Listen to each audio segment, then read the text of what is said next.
Yes, we coming across the lake today, family, friends, to find our good brother and see what he up to. I think he's going to show us how to make a secret recipe his grandma left him. So just watch it.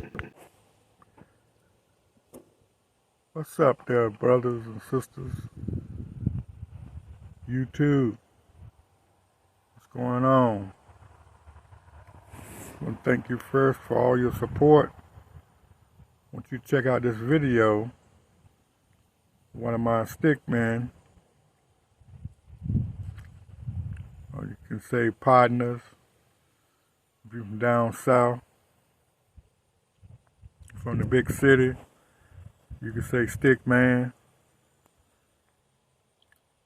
You know what I mean? Homeboy. Yes, indeed, buddy. Just don't say good buddy.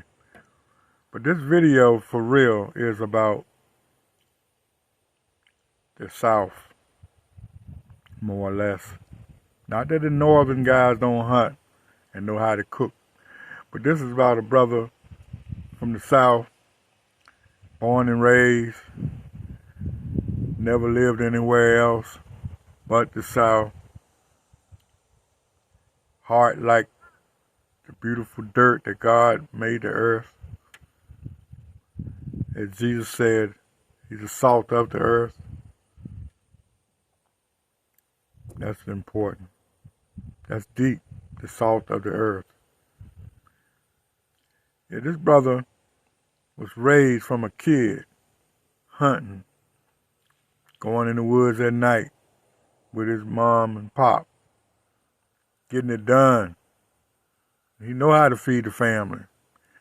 So he's going to share with us a recipe that's been handed down in his family from generation to generation on how to cook deer.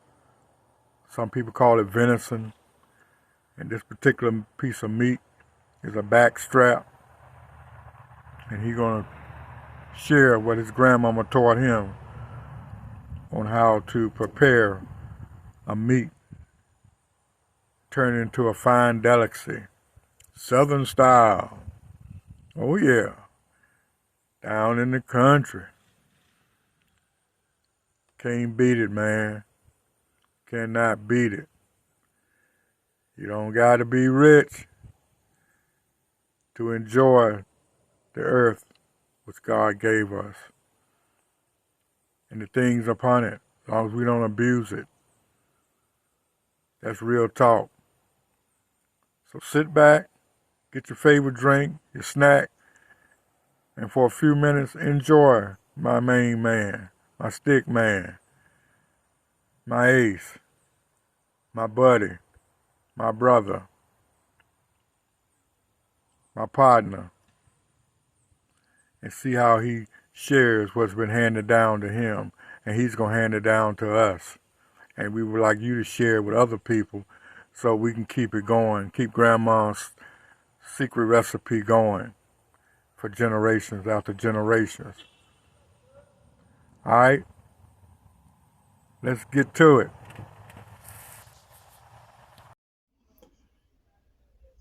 My friends, Rainbow, check out this first class piece of meat from last year.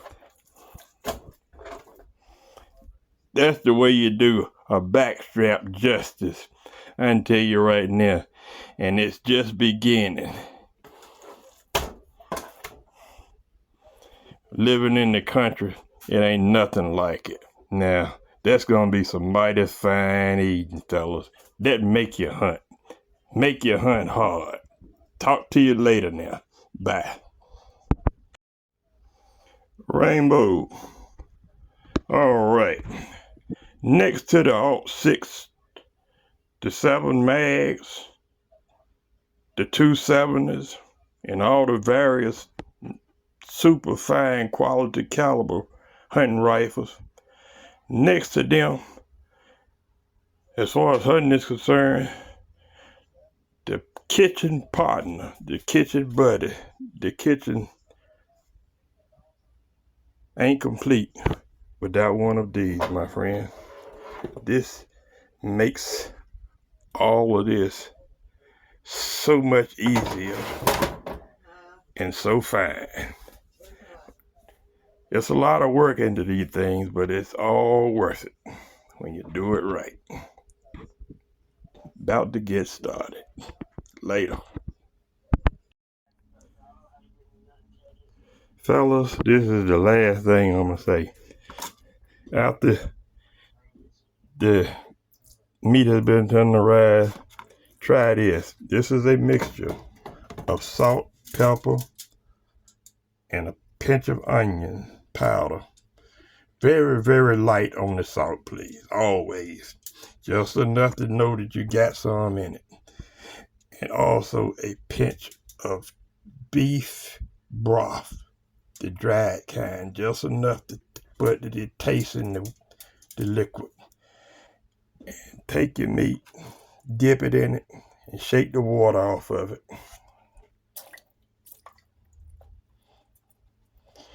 And set it in a bowl.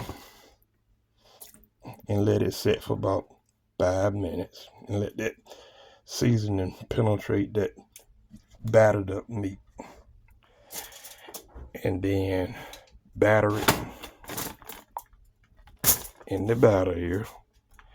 And make sure your grease is nice and hot. Not warm, but good frying, like you would want it when you drop it in there. You want it to fry like you're frying fish. So it'll go and brown that batter on that meat and not dry the meat out.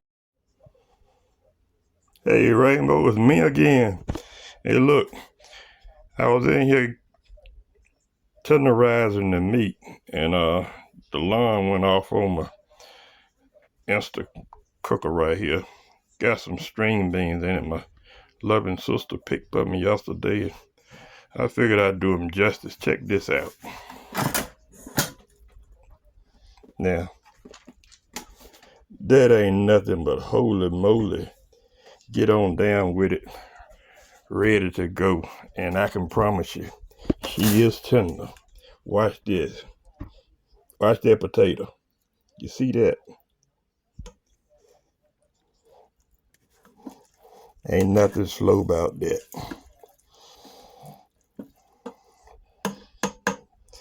That's what the doctor ordered. All right, let's get back with the meat here. You see how pretty that stuff come out when you run it through that tenderizer? And it's all coming to a head shortly. Later, y'all. I said that was going to be the last thing I'm going to say, fellas, but I'm wrong. Check this meat out after I battered it and got it here. I'm sitting waiting good for all the soak up the moisture to the point where all of the flour, just like this particular one right here is just about, all of the flour has been wetted, got the moisture enough to get wet.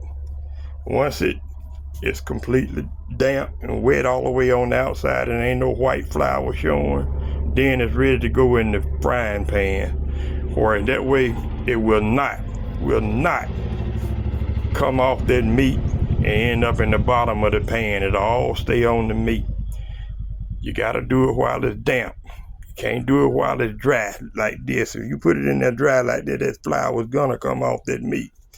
And then when you pull your meat out, it's gonna be looking like Jake and John, not like you want it. All right. I'm gonna cook it on the outside and on the grill gas burner. Okie dokie. We getting there. We're getting ready to drop a piece in there and see what we got here.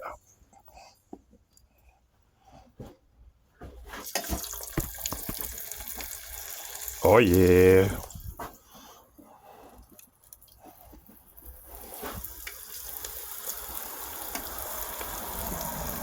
Yes, sir, buddy.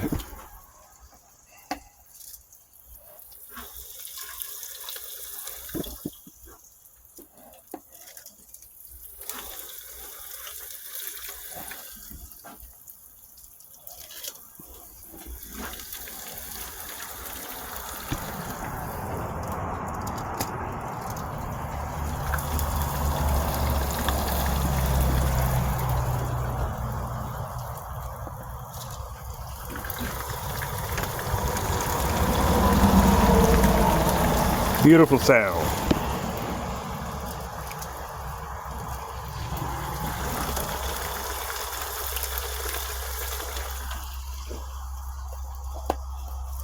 Just like a puzzle. Know what I mean?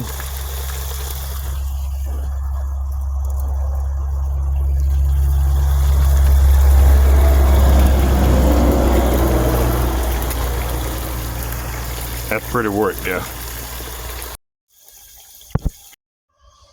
All right, Mr. Rainbow. That's the last batch right there for frying.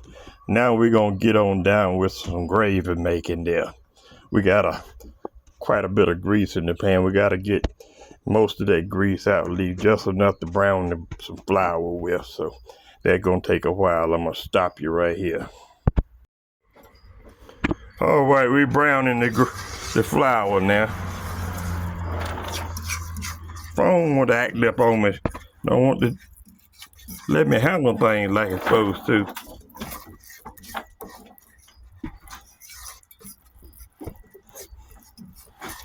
Now you just want to brown this stuff. You don't want to burn it. And that's a slow process when you do it right.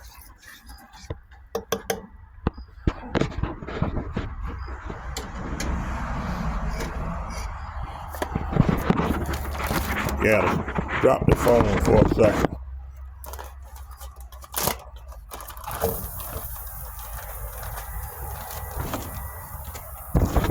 All right.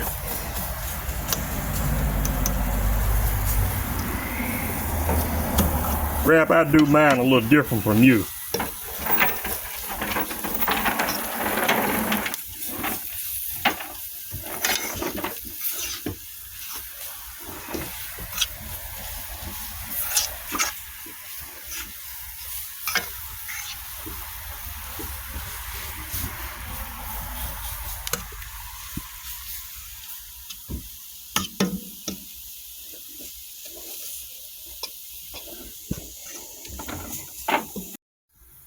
We are about to go in here and get some water and put it on and put the top on them. Man, oh boy, oh boy, oh boy. Get ready to add the water, getting ready to add the water.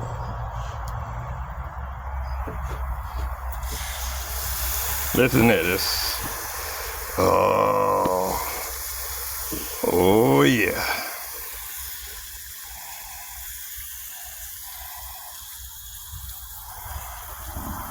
Y'all see that? See? And I drowned it with water, ain't I? But let me tell you right now. That's only what it looks like. That's a masterpiece in the making. Yes, sir, buddy. See, now I'm gonna turn the heat up. We're gonna crank him on up. And I'm gonna put the top on it. And all that beautiful taste, savory season that's on that crust on that brown meat. And the flour that I already put in the bottom and browned it. And with this onion that's semi-softened up already. Man, when this top go on it, all this stuff gonna mix together into one beautiful masterpiece. Boy, look at the bottom there and they're rolling already. You see it? See it coming to life there now? Oh.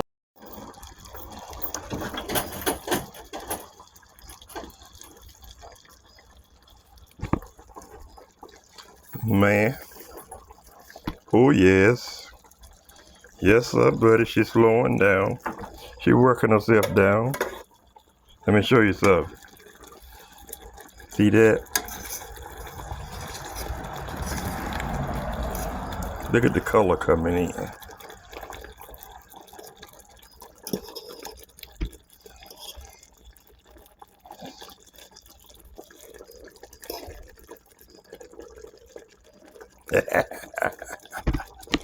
Yeah.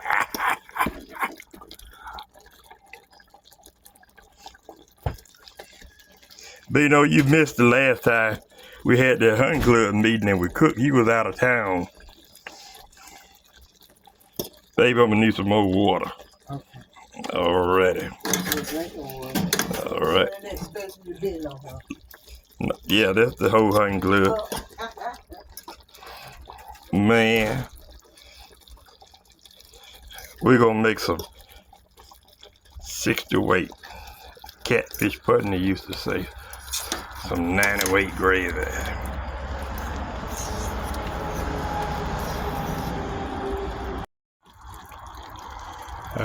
Boy. Y'all like the color?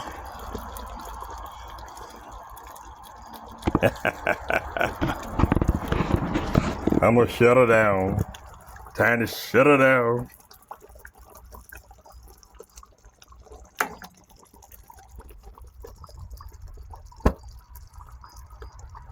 Watch how quick she die.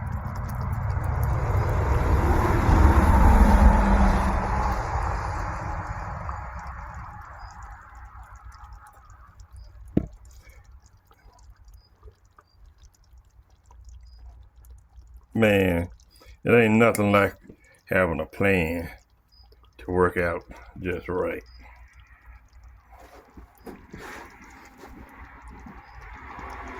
What y'all think, Rainbow? We got some garden pick string bean my sister picked yesterday with some hog jaws in it for seasoning meat and potatoes. Got some yams, candied yams, and also a baked potato. And we're gonna turn it into cream potatoes, and it's gonna be